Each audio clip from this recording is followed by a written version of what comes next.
Hi everyone, so I wanted to do a video today, this weekend actually, with this palette from Sigma. So this is the new Alice in Wonderland palette and it is stunning.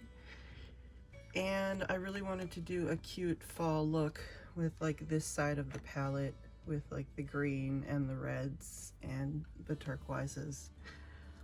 But I didn't get this palette till about 6 o'clock on Saturday when it was finally delivered. And I spent all day up on top of the roof cleaning the branches off of my house, and I'm exhausted. So I just don't have the energy to do a full face of colorful makeup today. So I'm going to put this aside for now, and I'm just going to share a homemade Shop My Stash fall palette that I really am looking forward to using this fall season. So there will be a video coming up with this, and I'll be doing a look and comparing it to my beautiful Cinderella palette. And then I got some brushes from Sigma. I've actually even got the eyeshadow primer from them finally.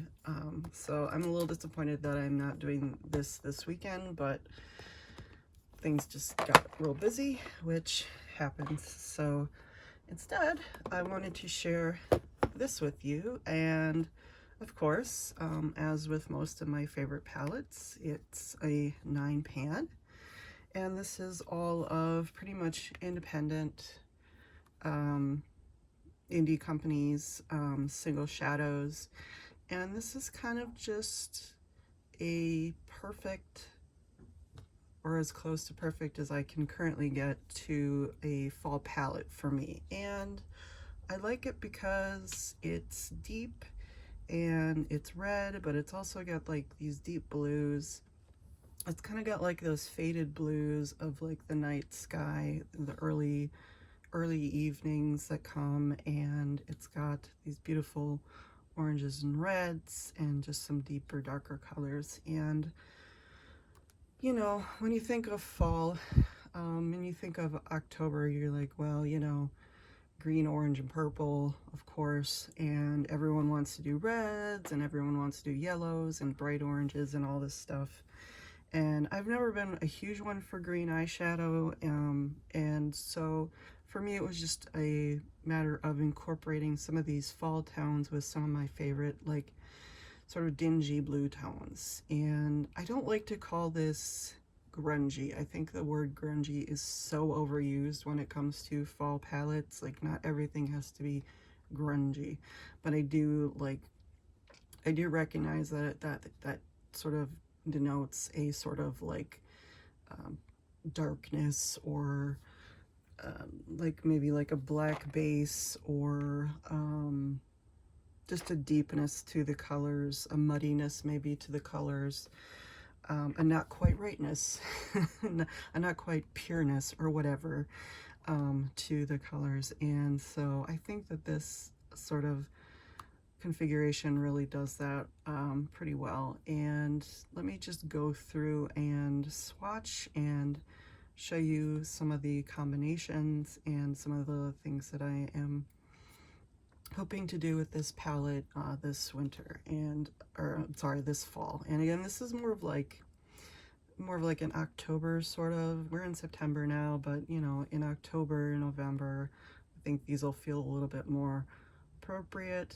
But I love them now, so I'm going to show them now. So this first one right here, this is a incredibly old but incredibly faithful shade. This is actually Frappe from Makeup Geek before they rebranded and before they went out of business.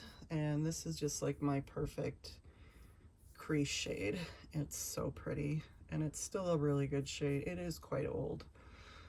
But I still use it because it is still incredibly pretty.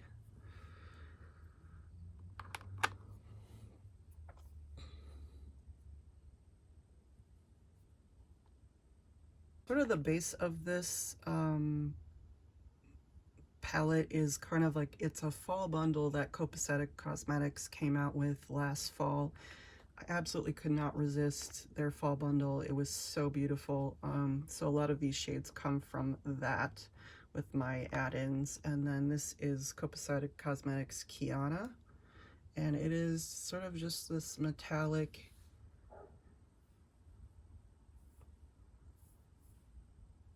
orange peach, really light, or not really light, but orange peach metallic, beautiful shimmer. It's just so pretty, and it goes so beautifully with the tone of Frappe here. But that's a really beautiful shimmer shade that's a little bit chunky. It is a hand pressed shadow made by a really small indie company. Again, this is Copacetic Cosmetics Kiona, but it's just so beautiful. It's like the color of falling burnt leaves, pumpkin spice lattes and all of that. And then this one is Copacetic Cosmetics Saffron, which is a bit chunkier. And I can't remember if this is one of their flaky shades. It's probably one of their flaky shades, but it's beautiful. It's so dimensional, and it's very similar to Kiona, but it's got a little bit brighter orange in it, and it's the pieces in it are much chunkier. As you can see, you've got the flaky texture in there, and it's just so stunning on the eyes. And this makes sort of a nice topper to this one right here. So this top row is pretty basic pumpkin spice, as you can see.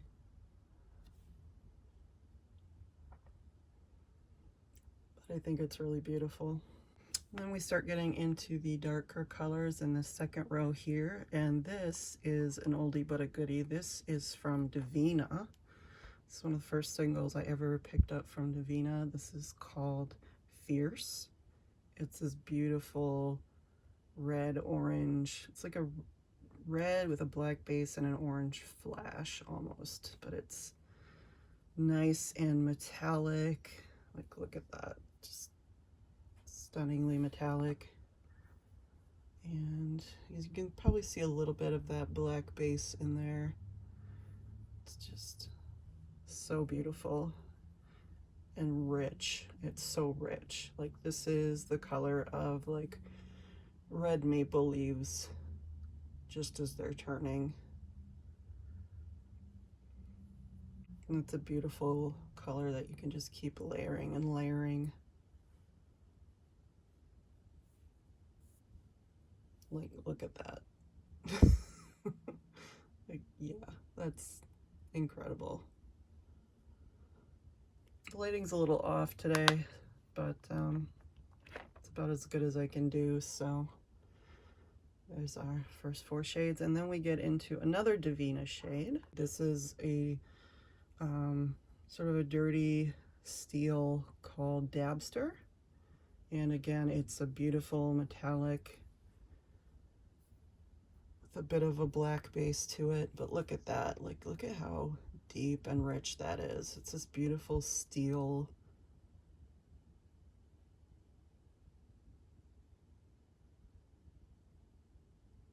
Like this burnished color. I think it looks so beautiful with Fierce, and it's just a nice sort of accent deepening up color for these kinds of tones.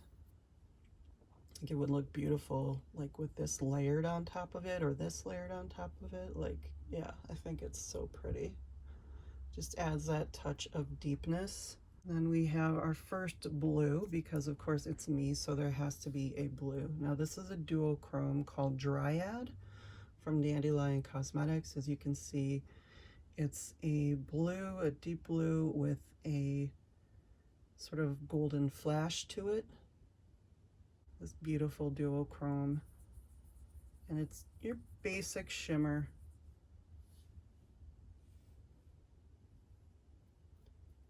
But as you can see, that goes so well with these deeper tones here. It's got a little bit of that golden flash.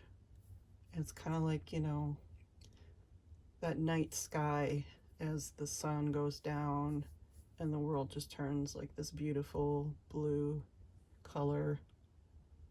But it's still got a bit of that dinginess to it, or it's just like a little bit not pure. So it's a little bit spooky. And so I really like that. And we have this deep, almost purpley red called Akiko from Copacetic. And this is a deep, almost blood ruby red shimmer. And again, these ones are hand pressed.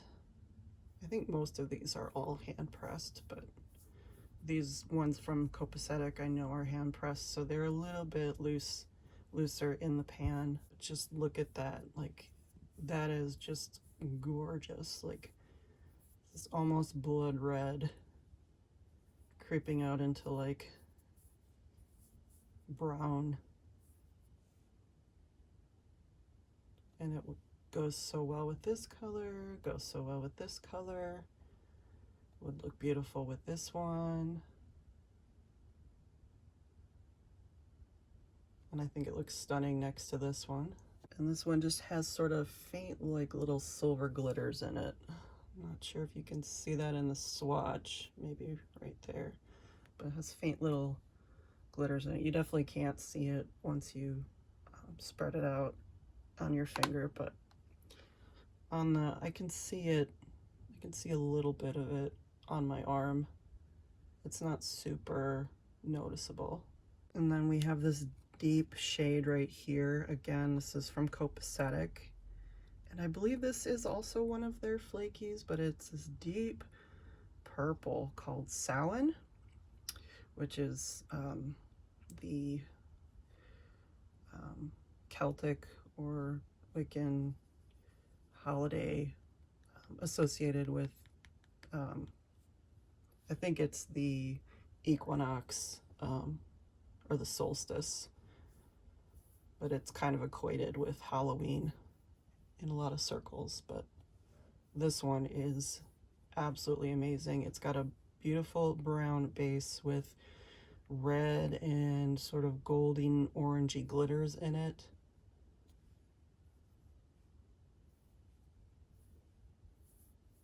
And it's just so dimensional. It's like a twilight night sky.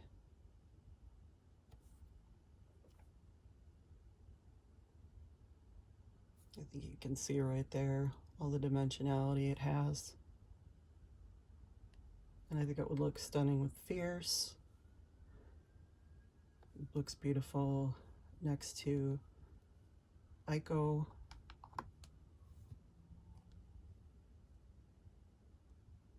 And just one of those deep, see how deep and dark it gets with that base. Like, you can really make this metallic if you want it, or you could shear it out and make it smoky.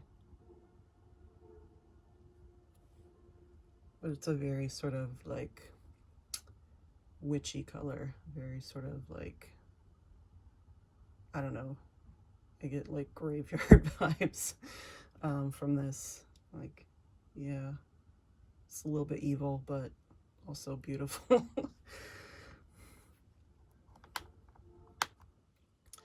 And then for the last one, we have another one from Dandelions, and this is a matte called Blue Note. So it's just a deep, almost navy blue matte. Again, this one is hand pressed.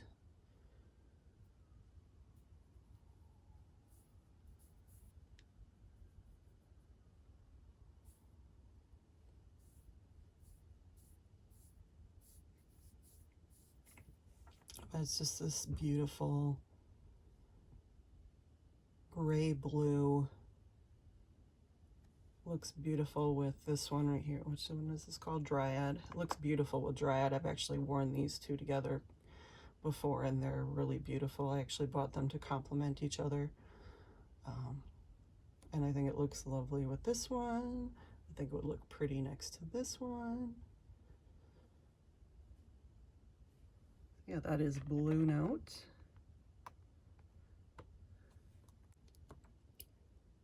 So this is my fall palette. So just wanted to do something a little bit different and use the shadows that I already have and just showcase to you how you can use your singles to create a beautiful fall palette. You don't have to go out and buy the latest fall palette. Like, look, I know I just bought the Alice in Wonderland palette. Like, I've got, you know, nothing to say about it if you do want to buy all the fall palettes. It's totally up to you, but I just wanted to show you some of the things that I have in my collection that I can draw on, and that I'm sure that you probably have in your collection that you can draw on. And again, these are all indie singles. These are all really small companies, and most of them are hand pressed, handmade. And I really just like the fact that I can create a palette that, you know, supports small brands and also just showcases a little bit of like my personality too. And so let me know what you think about this color scheme. I know it's a little bit off, but I think that's kind of one of the fun things about Halloween palettes or fall palettes, is that they're just a little bit off. They're a little bit like I say, I don't like to use the word grungy. I think they're a little bit dingy, a little bit decayed, a little bit, you know, brown and with a black base. And, you know, there's just a lot of dimension going on, a lot of things going on as the earth goes back to sleep. Really looking forward to the spooky season, really looking forward to fall. Obviously, I've got my pumpkin spice row up here, my pumpkin patch row, you know, and I've got my deeper, like, witchy tones down here. And when I say witchy, I mean that with all due respect. I really do admire people who practice sort of natural religions and that kind of thing. So I don't practice myself, but all respect to you if you are a witch. I think that's super cool. And yeah, let me know what you think about this palette and this color story. And let me know if you're going to be shopping your stash for some fall looks, and or if there's like a new palette that you're really looking forward to getting. Again, I really wanted this Sigma Alice in Wonderland palette. I think that just sticking with what I've got for right now and bringing just a few new things into my collection is really working for me. So I know this is a little bit different type of video, but I just wanted to share some inspiration and some creativity. And so thank you so much for watching. Don't forget to like, comment, subscribe. Any of those would be welcome, and all of them would be appreciated. And I will see you in the next one, guys. Bye.